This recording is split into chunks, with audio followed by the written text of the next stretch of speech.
nakikita nyo yung mga bakal na yan. Etong mga bakal na ito ay bagsak presyo nila ibinebenta. Ito yung mga grade 33 na D-bar. Meron po dyang 15 feet hanggang 20 feet. Mabibili nyo itong mga bakal na to ng 34 pesos ang kilo. Pero pwede rin po kayong bumili ng per peraso. So ilalagay ko na lang sa comment section yung mga details nito. Ito pong mga bakal na to ay napakamura. Biruin nyo, 34 lang ang kilo. Ito po yung feet niya, 15 to 20 feet, 34 pesos lang ang kilo. Makakabili po kayo dito ng 10 mm na 117 lang pag per peraso.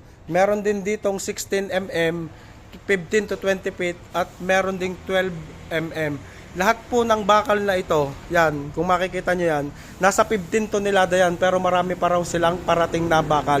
Kaya abangan nyo yung mga susunod na ipopost ko na video tungkol dito sa mga bakal na to kasi marami pa po yung kasamahan na iba't ibang klaseng bakal, hindi pa lang dumadating.